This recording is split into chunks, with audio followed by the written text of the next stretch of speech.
Hello बच्चों, कैसे हो आप सभी। आई थिंक आप सभी बढ़िया होंगे और बढ़िया से तैयारी है वो कर रहे होंगे।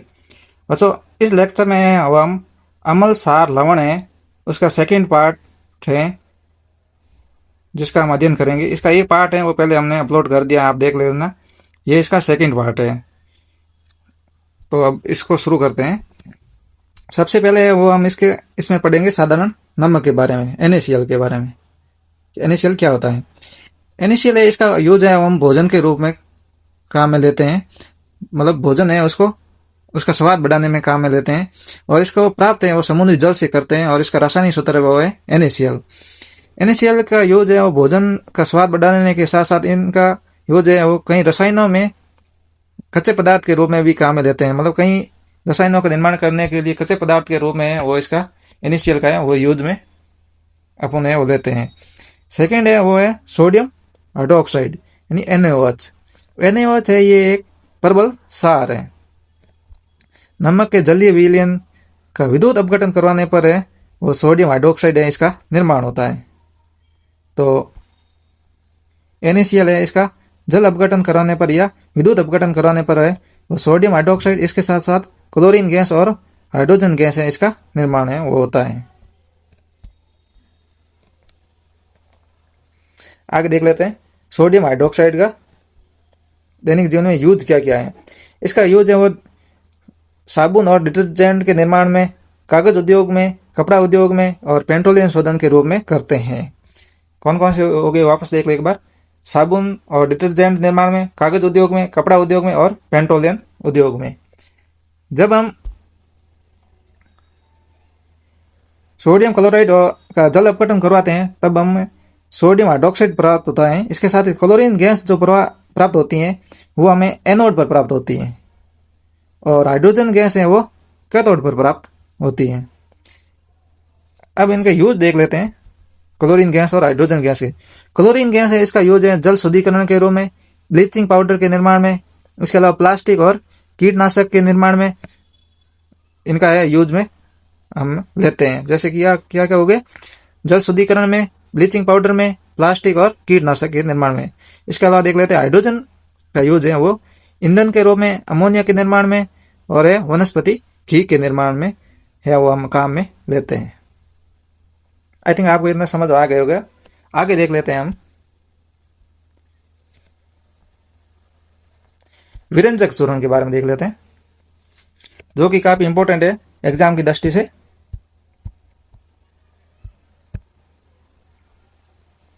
विरंजक चूर्ण जिसे हम ब्लीचिंग पाउडर भी कहते हैं। जब हम कैल्शियम हाइड्रोक्साइड है इसकी रिएक्शन है वो क्लोरीन से करवाते हैं तो हमें है वो विरंजक चूर्ण प्राप्त होता है। इसके साथ ही जल और कैल्शियम क्लोराइड है वो प्राप्त होता है। मतलब बुझे हुए चूने के साथ में जब क्लोरीन गैस है उसको प्रवाहित करवाते हैं तब हमें वो ब्लीचिंग पाउडर है वो प्राप्त होता है। ब्लीचिंग पाउडर का फॉर्मूला हो जाएगा, मतलब सूत्र हो जाएगा CaClO होगी ट्वाइज। एक बार मैं वापस लिख देता हूं, कैल्शियम, क्लोरीन और ऑक्सीजन की होल ट्वाइज। ये है वो विरंजक चूर्ण का सूत्र हो जाएगा। तो विरंजक चूर्ण को हम प्राप्त कैसे करते हैं कि कैल्शियम हाइड्रोक्साइड है, इसके अंदर जब हम क्लोरीन गैस को प्रवाहित करवाते हैं तो हमें विरंजक चूर्ण प्राप्त होता है। इसके साथ ही साथ जल और कैल्शियम क्लोराइड है उसका निर्माण हो जाता है। अब इसके यूज देख लेते हैं। इसका यूज है वो वस्त्र उद्योग में सूती और लिनिन वस्त्रों के विरंजन करने में काम में लेते हैं। इसके अलावा कई रासायनिक उद्योगों में उपचायक के रूप में काम में लेता है, मतलब ऑक्सीडेशन के रूप में काम में लेते हैं। इसके अलावा पीने वाले जल में कीटाणुओं को नष्ट करने में भी काम में लेते हैं। तो इनका यूज हो गया, एक तो हो गया वस्त्र उद्योग में, इसके अलावा हो गया रासायनिक उद्योग होते हैं उनके में अपचायक के रूप में, और इसके अलावा एक हो गया पीने वाला जो जल है उसको कीटाणु मुक्त करने में काम में लेते हैं। ये हो गया विरंजक चूर्ण। सेकंड देख लेते हैं बेकिंग सोडा। बेकिंग सोडा इसका रासायनिक सूत्र है वो सोडियम हाइड्रोकार्बोनेट है। सोडियम हाइड्रोकार्बोनेट है, मतलब सोडियम हाइड्रोजन कार्बोनेट है। अब देख लेते हैं इसका निर्माण कैसे होता है। इसका निर्माण है वो NaCl, H2O, CO2 और NH3, मतलब सोडियम क्लोराइड, जल कार्बन डाइऑक्साइड और अमोनिया की आपस में रिएक्शन करवाने पर है वो बेकिंग सोडे का निर्माण होता है। बेकिंग सोडा हो गया सोडियम हाइड्रोकार्बोनेट। और साथ ही साथ है वो अमोनियम क्लोराइड है, इसका भी साथ में निर्माण होता है। अब देख लेते हैं इसकी विशेषता क्या है। बेकिंग सोडा होता है एक हल्का क्षारीय लवण है। क्या है? लवण है, जो कि हल्का क्षारीय प्रकृति का होता है।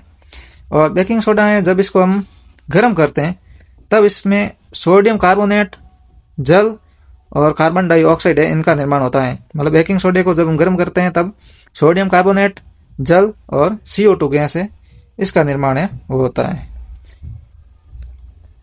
इसके अलावा हम देख लेते हैं और आगे कि इसका यूज है वो बेकिंग पाउडर निर्माण में। इसके अलावा है एसिडिटी है उसको कम करने में। और इसके अलावा है सोडा अम्ल अग्निशामक यंत्र में इसका काम में लेते हैं। और इसके अलावा केक और ब्रेड है उनको फुलाने में भी इनका यूज होता है। बेकिंग सोडा आपके दैनिक जीवन में देखा होगा कि जब हम पकोड़े वगैरह बनाते हैं तब उसके अंदर हम बेकिंग सोडा मिलाते हैं।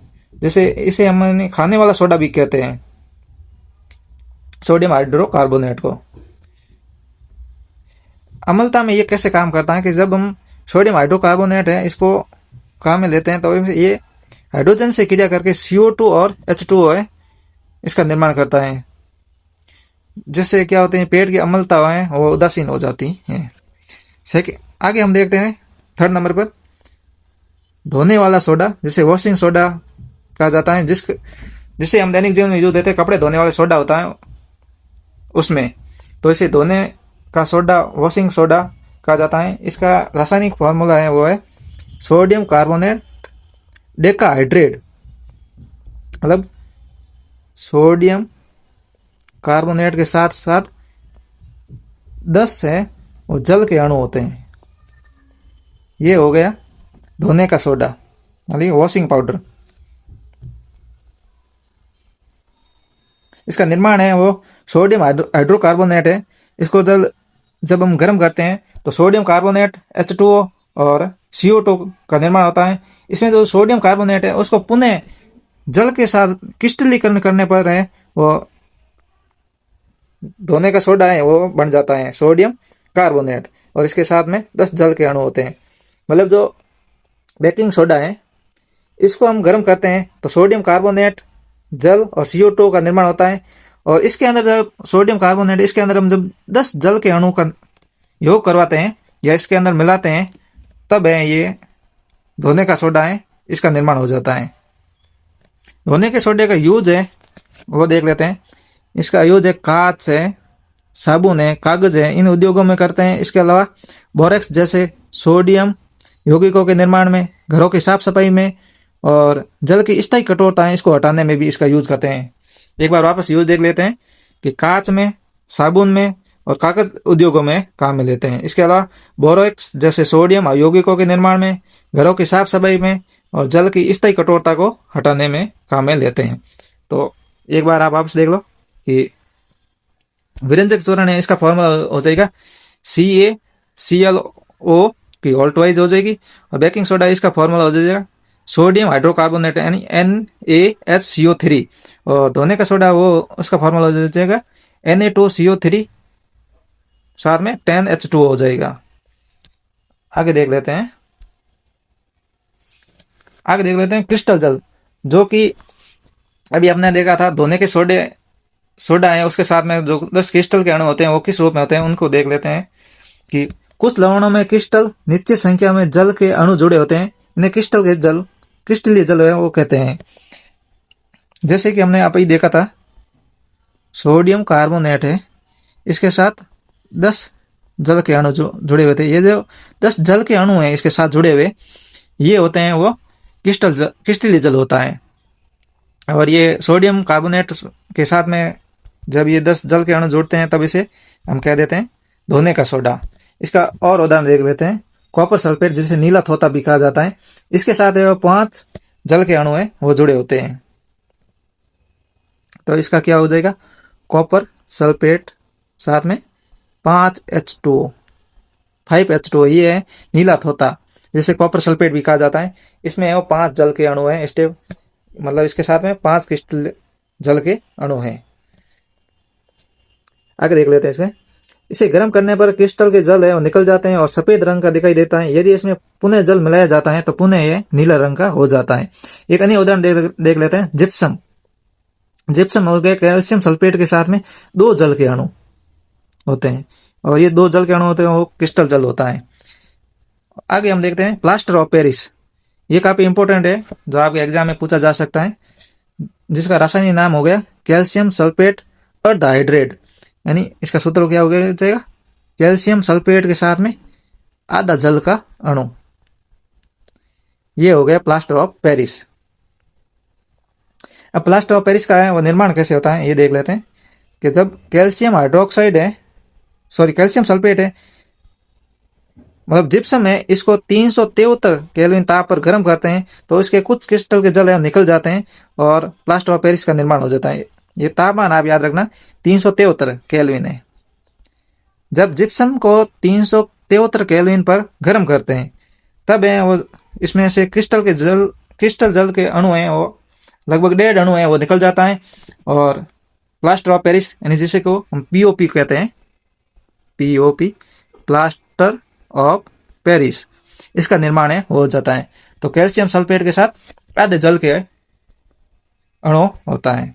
इसका यूज देख लेते हैं कि टूटी हुई हड्डियों को सही स्थान पर स्थिर रखने के लिए, प्लास्टर बनाने के लिए इसका यूज किया जाता है। इसके अलावा पानी मिलाने पर यह पुनः जिप्सम में बदल जाता है और कठोर हो जाता है। इसके अलावा मूर्तियों, सजावटी वस्तुओं आदि को बनाने में भी इसका यूज है वो करते हैं।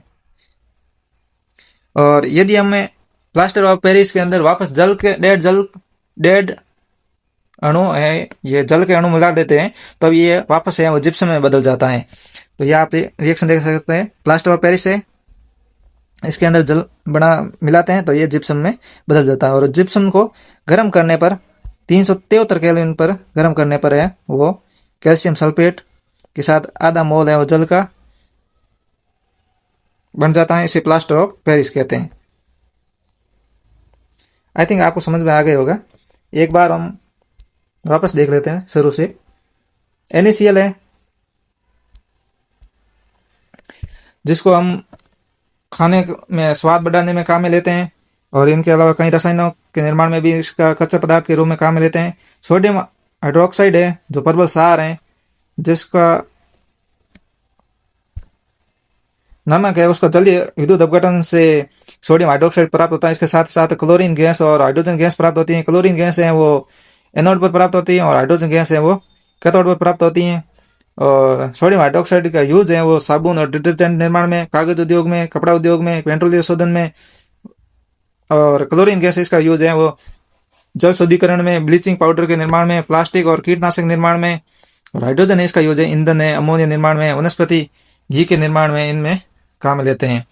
आगे देखते हैं विरंजक चूर्ण के बारे में, ब्लीचिंग पाउडर के बारे में।